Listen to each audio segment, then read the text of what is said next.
What's up, y'all? Morpheus here. I wanted to record this real quick. I had something on my mind that I wanted to release, so I'm gonna get right into it.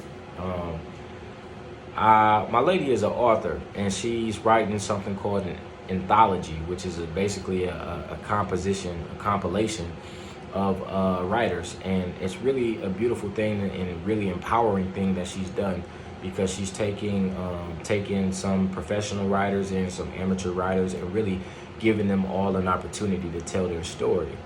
And the process that goes along with that, involves phone calls, it involves Zoom chats, it involves, different things, meetings that are taking place to be able to prepare and provide support for these beautiful women that, are contributing to these books. The book is called Pretty Broken. Y'all check that out. There's a couple more coming on the way. But anyway, like I'm listening in onto these Zoom chats, and really, it's a beautiful thing when you hear it. You know what I mean? When you say, okay, somebody's giving Black women an opportunity to be able to tell their story. Like, that's very admirable. That's very commendable and everything like that. But to be able to really be there to witness the camaraderie, to be able to first of all see the healing that takes place when people come together and share a similar story. When women come together and share a similar story, a lot of these women, a lot of their story was they were sharing their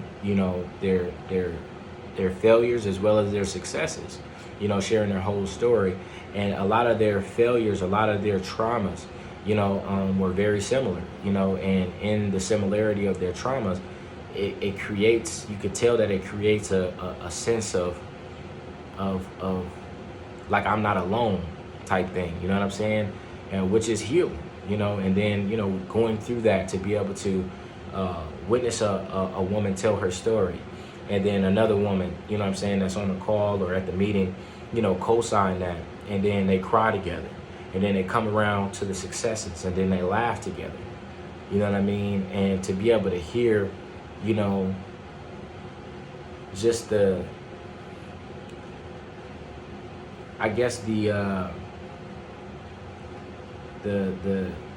variety, you know what I'm saying, and these women's stories and where they've come from and where they've ended up and why, and they have these circles, you know what I'm saying, to be able to process these emotions, and they cry and they laugh and they, and I'm watching it, and I'm looking and I'm thinking to myself, like, this is a beautiful thing, but I'm also thinking to myself, like, as a man, I wish I had access to this. I wish there was a place for men to come together to talk about and feel safe and feel comfortable being vulnerable, sharing our traumas, sharing not only our successes when we win, when we got the chain, and when we got the girl, or when we got the job, or, when we got the car, but our failures. Not financial failures, but emotional ones.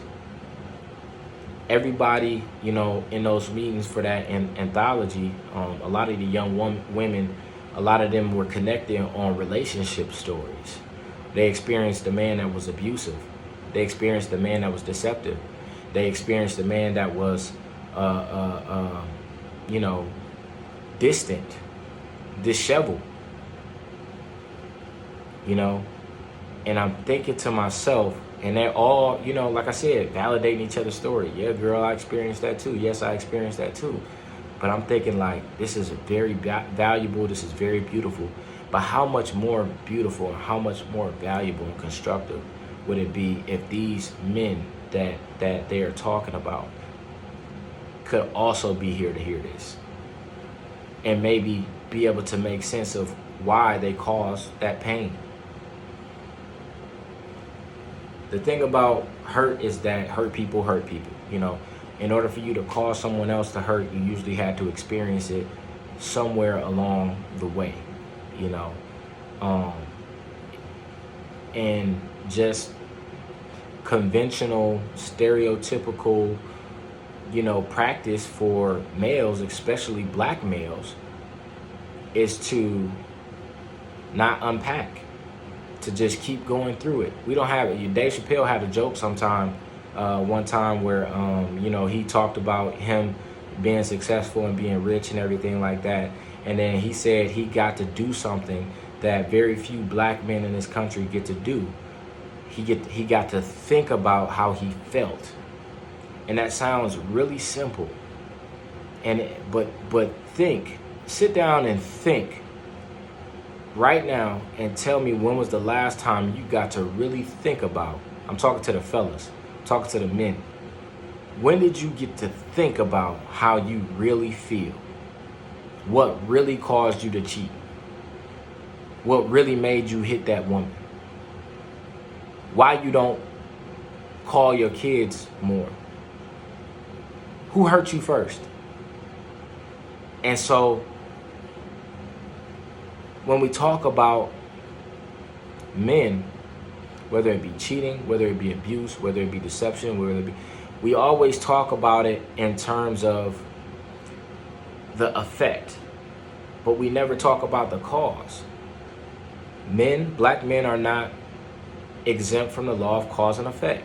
Every action produces an equal and opposite reaction. When you cheating, you're reacting to something. When you leave and neglect your children, you're reacting to something. When you hit your woman, you're reacting to something. When you are aloof and disheveled and disconnected, you're reacting to something. If you're sitting at home playing PlayStation, 18 hours a day, you're reacting to something. What is it? And we charge the result to ourselves, and we get charged the result as being men for, you did this, you caused this, but we never get the benefit of being looked at as maybe somebody caused us that pain first. So many black men in this country are raised by black women. So many black men in this country are without fathers. So many black men in this country are raised by the streets. We talk about that after they get shot and killed in the street or beat up or intimidated or whatever, but then we stop talking about it when it's out of the news cycle.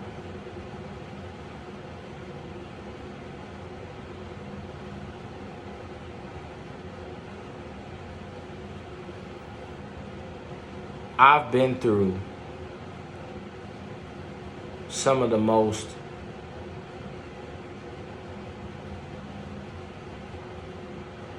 unbelievable,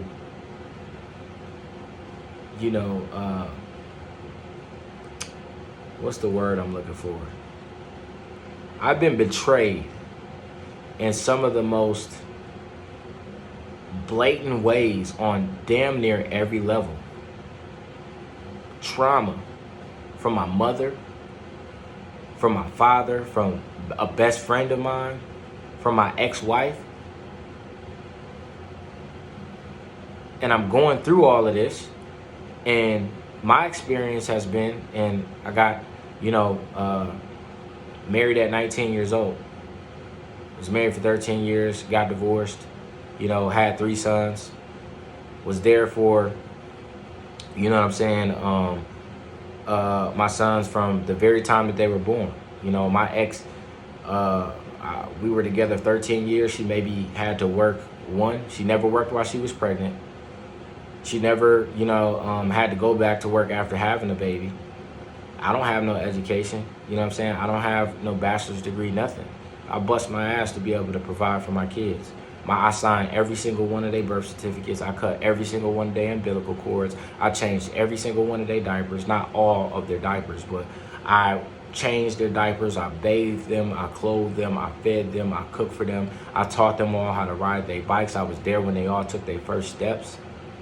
Like, there for every practice for my oldest son. I'm always feeding into their whatever. For 13 years, I did that. When it came around the time for me to ask for something from my relationship, it was time for divorce. I was put in jail 3 times. My kids are kept from me on a regular basis after 13 years of providing for somebody.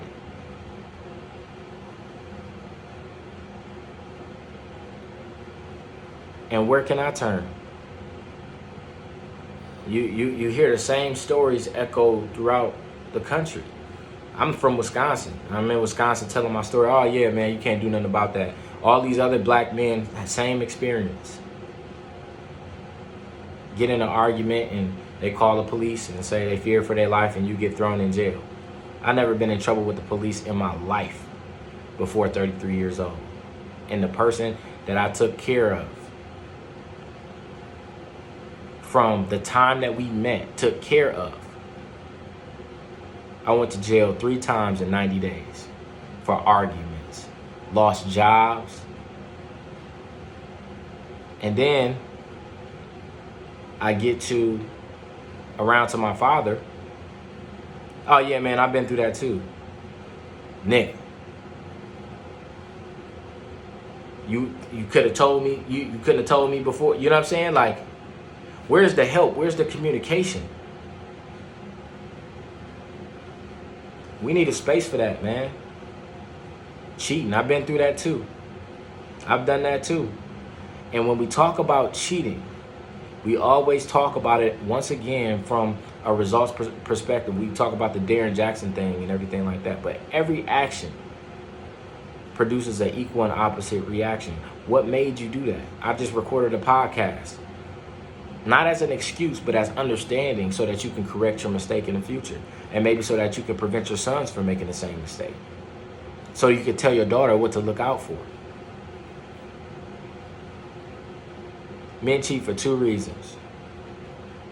And they both have to do with emptiness. 1 is because they're empty from something within themselves. And 2 is because they're empty within the relationship. And it's usually 3, a combination of the 2. But we don't have conversations with our sons about what to expect from a woman, how to expect to be treated from a woman. I just learned that at 33. I just realized that nobody talked to me about that before a few months ago when I saw one of my Facebook friends post something. I said, man, that looks good. It was dinner or lunch or something. She was like, yeah, I'm just showing my young king what to expect from a woman. And I realized just then, it dawned on me, nobody has ever uttered those words to me. This is what you expect from a woman. So therefore, I ended up in a relationship with no experience, with no guideline about red flags for a woman. We know the red flags for a man, right? Ask a 14-year-old, because we can ask a 14-year-old girl, what's a red flag for a date? Ask a 14-year-old boy, what's a red flag for a date? Ask a 25-year-old man, what's a red flag for a woman? Emotionally, mentally, spiritually. I'm not talking about her lace front on crooked or no garbage like that. As a woman, what makes a woman? We don't have that training. We're not training our kids that way. But then when they grow up and they make these mistakes and they don't know how to process their emotions, you know what I'm saying? Because they weren't properly disciplined. They were punished. Discipline is a complete form of teaching. Punishment is a part of discipline. It's not the whole thing. But they were punished throughout their lives, and so then they grow up to be violent, and they put their hands on people to be able to show, to be able to express themselves emotionally, because their mama hit them to express her anger. But then we call him an abuser, right? It's true that he is, but it's not an action, it's a reaction. And then we talk about, okay, they're cold and they're aloof. All they do is play the game, and then they want to go kick it with their homies.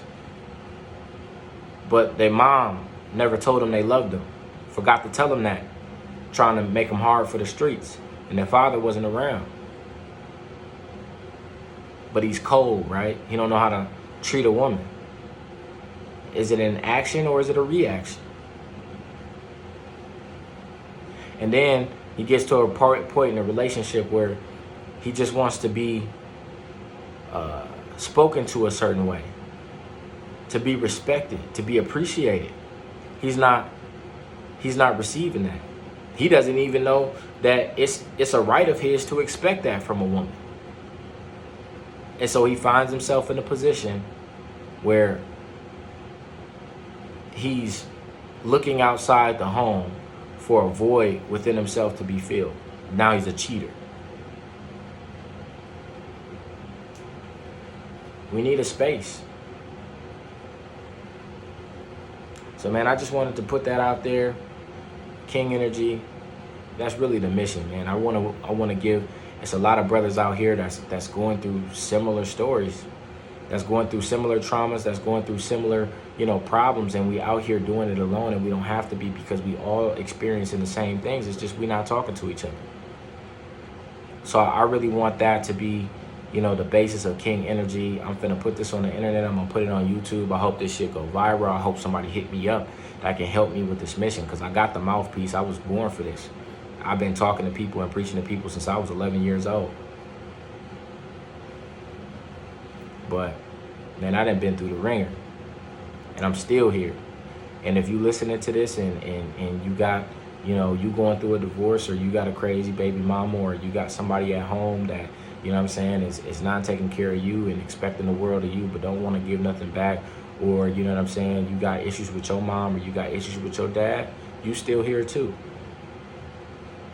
But let's work it out, man. Let's figure it out. Let's create a space for one another. So man, that's it. I just had to release that. And anybody out there that's with the mission, man, that has something to be able to offer, and holler at me, hit me up in the DMs. Like I said, the King energy is coming soon. I'm recording podcast episodes, and I got somebody in my life that's very important, my queen, that has expertise on this kind of thing, and we're gonna get the ball moving, man. But peace and love to y'all. Y'all stay connected, y'all stay woke, and we'll holler at y'all next time. All right, peace.